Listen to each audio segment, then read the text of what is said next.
Wow! This franchise continues to amaze me with how they keep managing to outdo themselves with every new entry, with the exception of the second film. Now, I've said in the past on my now defunct blog that I used to be on before I started this channel that on a plot level, the Mission Impossible movies kind of all feel the same, but that's okay because at this point we don't really see them for the plot, we see them for the stunts. They're kind of like the Fast and Furious franchise that way.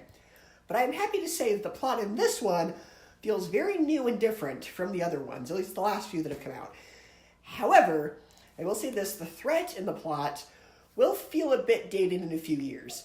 Because unlike the previous films where the threat is a rival country trying to send missiles, or somebody trying to poison a water supply, or somebody trying to hack state secrets, the villain in this film is an evil AI, which now makes this the third movie where Tom Cruise fights against an evil AI. I get that they wanted to make something that's a hot-button topic right now, but in a few years, the plot for this movie will probably show its age. On the other hand, rival countries threatening America, that's always going to be a relevant topic. It's been that way ever since the James Bond franchise, and there's a reason that trope is used in every other spy thriller like Jack Ryan.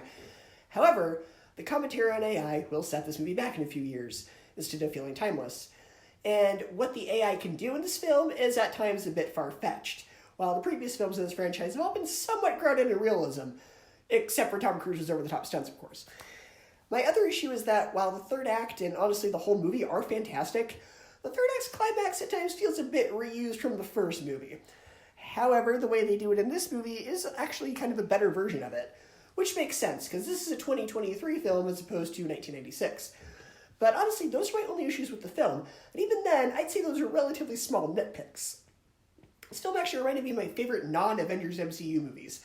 I gravitate more towards the ones where the action is more street level. Think Captain America the Winter Soldier, right? Stuff like that. That's kind of what this feels like. And I really want Christopher McQuarrie to do an MCU film. Let's see what he can bring to the table. He might bring something unique instead of formulaic like a lot of the MCU films have been recently.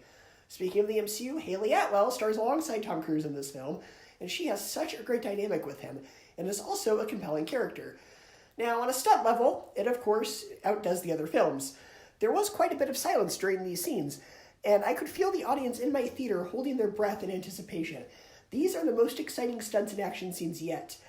Now, of course, this is a part one, so it should go without saying the film does end on a cliffhanger.